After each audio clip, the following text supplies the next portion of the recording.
Hey everyone, welcome back to Dungeon Brew, where we're continuing our Stronghold series. Today we're talking about Sorcerers. Stay tuned. Welcome to Dungeon Brew. Hey everyone, we are continuing our conversation on Strongholds, where we're talking about Sorcerers today. We've already made it through the vast majority of the classes, and we only have a few more left. So today we're going to be getting into the first of the last three classes, and they're all going to be Arcane. So I'm pretty excited to see exactly how we're going to handle that. Joshua? Well, I'll try to start off. We're talking about Sorcerers today, and I think for many first-time players that are diving into any TTRPG, it's sometimes hard to distinguish between the Sorcerer and other magic classes. Like, we just kind of like ball them up into one and have difficulty deciding who we're going to want to be. But with the Sorcerer, it has to do oftentimes with their bloodline and their access to arcane magic. Right. So if you're talking about Strongholds specifically for them, it's definitely going to have probably arcane aspects around it, sure, in terms of what you want to build in that regard. But anything beyond that is probably going to be specific to the sorcerer themselves and where their interests lie in. Are they interested in governance? Are they interested in military? Are they interested in religious aspects? Are they interested in mercantile pieces? Like, what are the actual things specific to the sorcerer that draws their attention to building that type of stronghold? I think many times it's probably some sort of nobility where they've had a stronghold passed down to them, and then they've tweaked it and changed it to make it fit them. So it's an expression of who they are internally. Yeah, it doesn't have the same necessity that you're going to find in a wizard stronghold, which we'll get into that more with the wizard strongholds. But in terms of the sorcerer, like you said, it's a personal type thing, and it may be something that it could be passed down, right? It could be something that was lost that they're trying to reclaim. So they had this tower, they had this arcane area that in some way was affiliated with their bloodline or their family, or if you've got a draconic sorcerer, maybe it was inhabited by the draconic bloodline that influenced the magic that is still in them today. It could be any number of things, but it still becomes that personal connection, I think, a lot of times. And if you want to get beyond that, it may be something where maybe they don't necessarily know, or if they're just looking for a stronghold, then they're finding a place that has that arcane magic, that spark about it that intrigues them, because they have a natural connection to magic in a way that other arcane casters don't really have, that excites them or inspires them or wants them to build upon it or create something there. It's almost like drawing a moth to a flame, because once they find it, they can't really ignore it or get away from it. They have to be as close to it as possible, I think. I don't know if this is a fair thing, and I don't want to get Dungeon Brew in trouble, but you know, when I think of a sorcerer stronghold, I think of a cult leader. I think of somebody who essentially like has these magical skills that are innate, that they're able to utilize, and they have like a residence of cult followers or people that are there with them that almost worship them in some sense.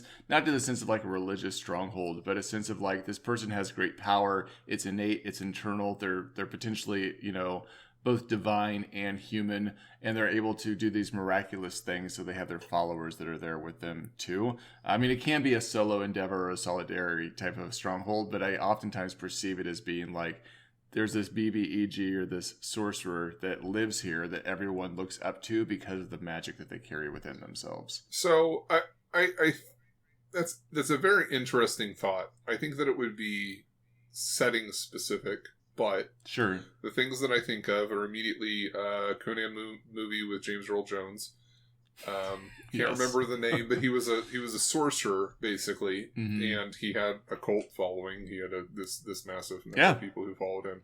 And then the second thing is that, and I can't remember the name of the archetype either, but the archetype in one of the expansions for 5th edition is the I think it's divine sorcerer, maybe something like that, but they have access to healing magic, and again, it's an innate thing.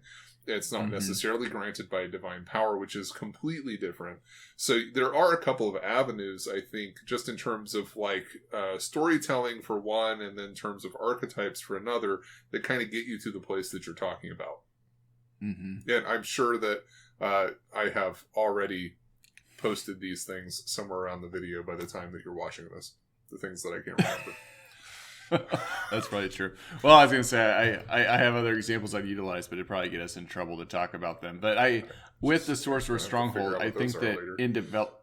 Do what? Huh? So just going to have to figure out what those are later. I'll tell you off the air when we don't have folks coming after us. But you guys can guess what I'm talking about. So... yeah, go watch through all of our videos. You'll see me dropping hints throughout all of them about what I'm talking about right now, I promise you.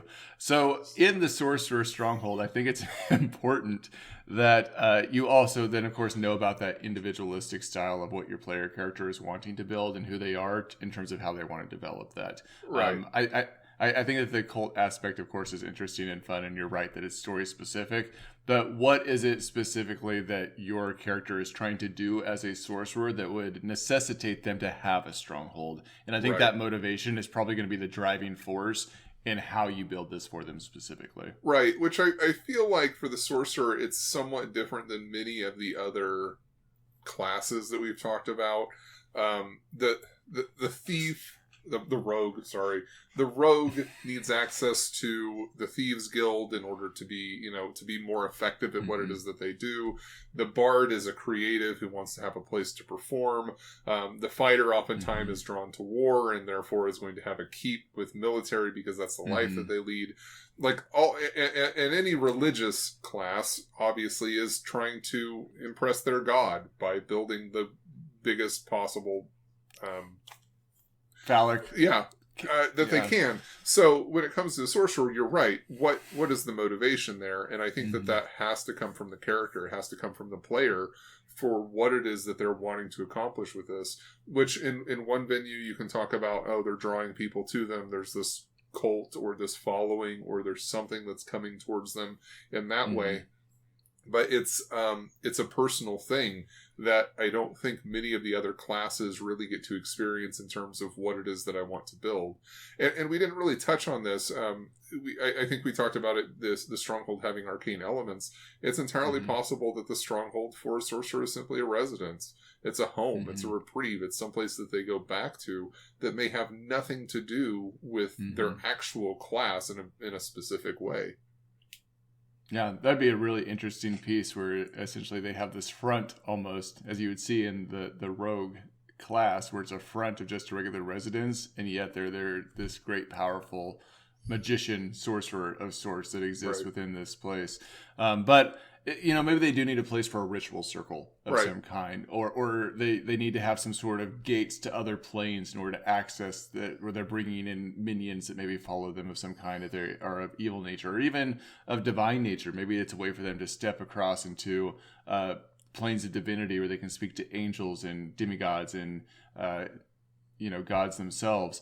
Maybe it's a place for them to access those types of things because of their connection. They want to step through and have that, direct link to whatever their magic is sourced from. But I think there's a lot of fun things you can build with it. But I do like the idea of having the arcane intertwined in the design of it. So you can almost feel that magic pressing down even in walking through the halls of this stronghold. Right.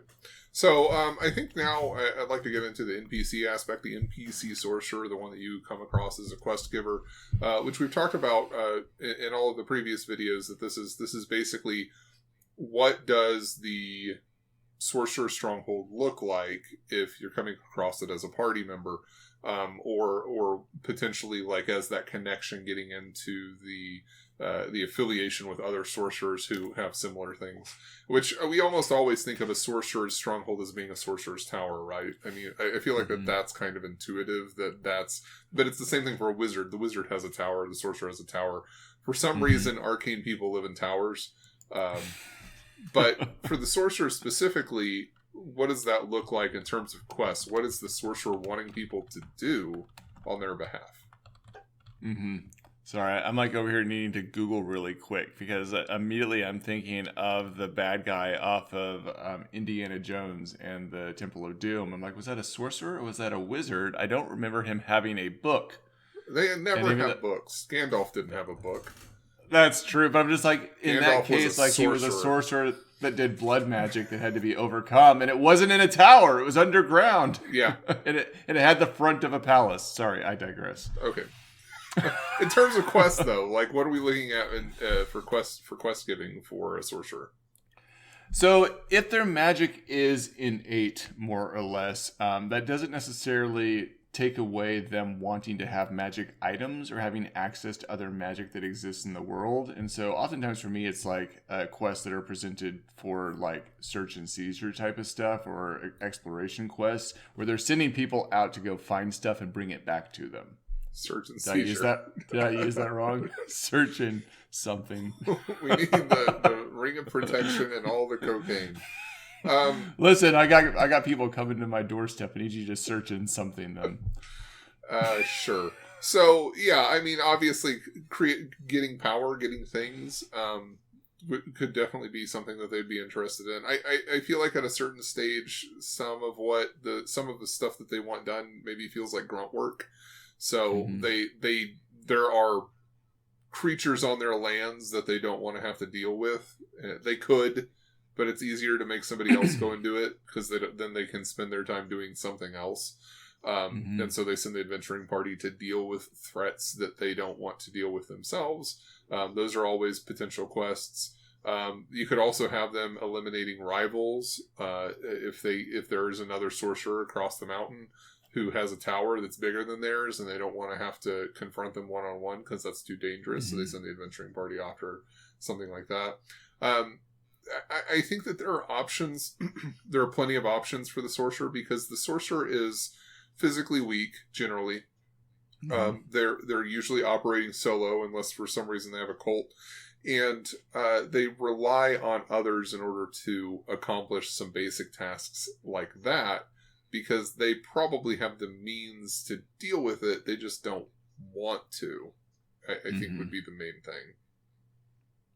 Yeah, I really like the idea of them just essentially passing out menial tasks, things that are beneath them that they don't want to engage in, and that can have a wide variety attached to it. I think there's also the potentiality of, depending on where they source their power from, if they find other individuals in the realm that maybe threaten their power or threaten their prestige in some way, they may send the party members out to handle those threats.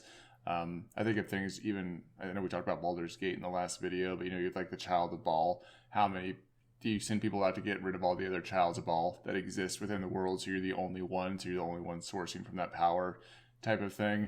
Like what, and again, this comes back to motivations, which for me is so important with the sorcerer class specifically. Right. It's looking at whether or not they're motivated by greed, by power. Maybe they're motivated by positive things, like they want to have peace across the lands, or they want to have, unity or those types of things. And so they're sending you out to eliminate the elements that are disrupting that peace or disrupting that union across people. Well, and I mean, you have like the Divine Sorcerer, the one who can cast healing spells in general as part of their spell list. And for them, they may have altruistic or seemingly altruistic motives in general, where they see things that need done that aren't getting done. And so they could be a beacon of positivity, of leadership, or any other thing for the region that they moved. Maybe they put their tower up because the lands aren't being protected by those who are in charge, or maybe there's no one in charge and they decided that they were going to set themselves up to oversee all of the various villages and hamlets that are across the region. And it's too much for them to handle by themselves, and so they're bringing in others to help them accomplish the tasks because they're only one person. And there's only so much that they can do. And it's taxing for them to be able to get from one place to another place to another place to handle all of the things that are going wrong.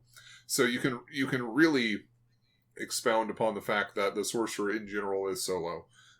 It's kind of the same thing as the ranger that we talked about a few videos ago, where inevitably there's a limitation to what they can do, because they are just one person attempting to accomplish whatever it is they're attempting to accomplish.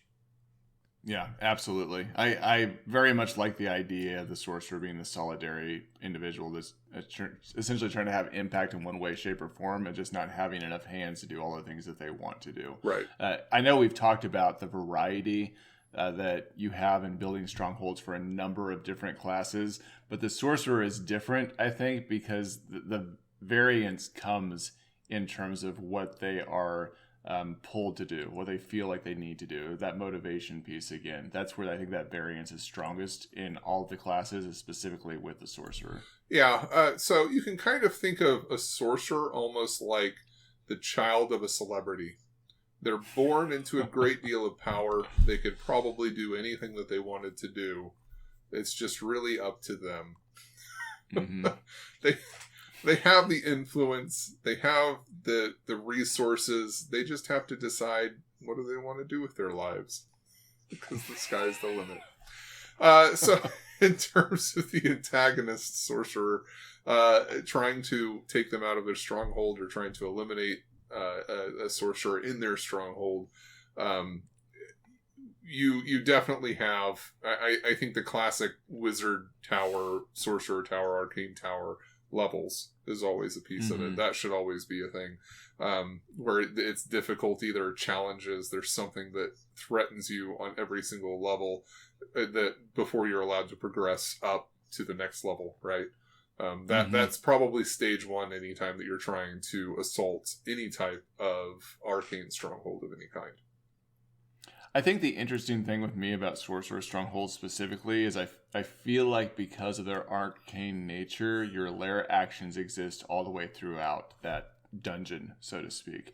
Oftentimes we see that your party is moving through the entirety of the stronghold. They get to the final room and the lair actions exist within that room when you're fighting your BBEG. But in a Sorcerer Stronghold, like you're talking about, every level has some element of wild magic, or arcane defenses, or some sort of thing that may happen on your roll action 20 every single time because you're in this cylinder object where it just exists throughout the entirety of that space. So, man, I'm glad you mentioned wild magic, because I'm already kicking myself that we didn't talk about that more, because in terms of like what this looks like, if you have a wild magic sorcerer in their stronghold, you can be damn sure that stronghold is constantly changing. It is a magical structure. The doorways are moving, the walls are moving, the colors are changing, the size and shapes of the rooms are changing. All of that should be aspects of your, whether it's the NPC, the PC, or the antagonist, whatever you want it to be. Wild magic sorcerer strongholds would be cool. Impossible to play online with a static map, but be really cool if you could do something like that in an in-person game. That would be great.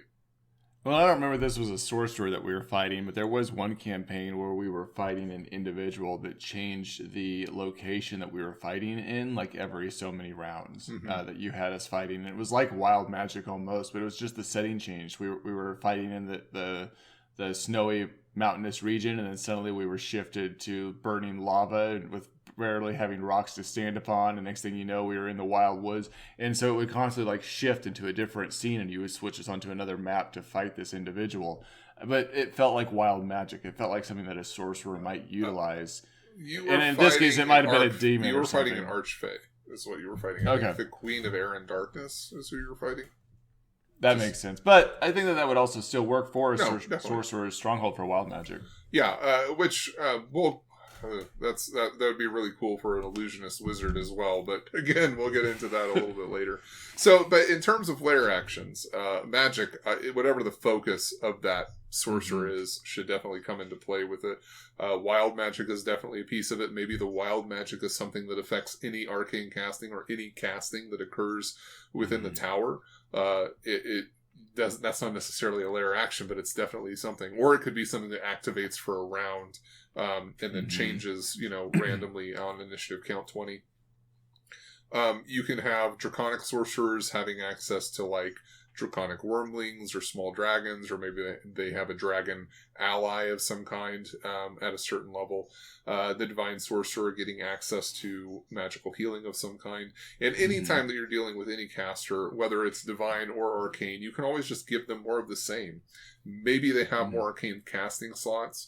Maybe they have more sorcerer points. And I know that like this, we're in the arcane video, but even in terms of your religious, like a cleric, maybe they have more channel divinity. anything like that. Give them more of the same, because they're in their stronghold. They should have access to more of what makes them as a class good.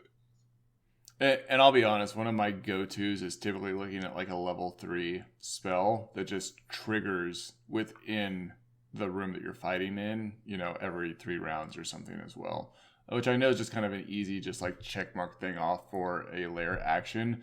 But finding just a spell that's within their school, within whatever it is that they're utilizing, seems to be very functional. And it's enough to disrupt the party sometimes, depending on what you choose. It can be very effective in the course of battle. Yeah, I would say any 1st through 3rd level spell is appropriate for initiative count 20 lair action.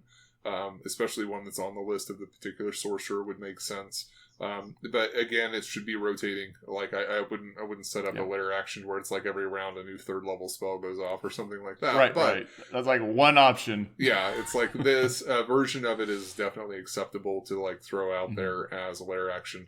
And I would mitigate the level of the spell based on the level of the sorcerer and the level of the party, so that they're your level 8 party fighting the level 12 sorcerer isn't getting bombarded by a fireball every other round, because that would make pretty short work. But I definitely like that idea as an easy option to throw in something to make things feel more diverse. Yeah. The only other thought that I have in terms of lair actions for sorcerers, which this would probably work for wizards as well, but I like things that maybe implement concepts like maze being cast on characters, but then giving them like optical illusion maps that they have to move around on to try to get out of the maze to get back into the course of battle. Where it's just like, it's more of a maze in the mind, but you give a visual for the character to try to move through in some sort of optical illusion, especially if your sorcerer themselves is specific into illusionary magic. Yeah, and that's kind of the same thing I was thinking. We were talking about the change in terrain with the illusionist earlier. I think the illusionist wizard is going to be a fun one to talk about, but just in terms of what it is that you want to throw in there, I think a single round maze, because again, those initiative counts, they recycle on initiative count 20, so having a single target maze spell that lasts for 1 round is a good lair action option to just maze the character. They're out for a round, and then they come back on the next round, and you've got a new initiative style, or you've got a new lair action, so it automatically turns off, and they're back in the fight if they didn't make their save. Yeah. Which I think is one I've actually used before, now that I think about it. But, yeah. Yeah, I think you did something with Beholders, actually, that did that to us. That's awful. Seems possible. All right, so I think that's all that we've got for Sorcerers right now. So if you like the video and you want to support the channel, please like and subscribe and hit the notification bell so that you're updated when the next video comes out. They come out every single Monday, and we will see you on the next one. Dungeon Brew.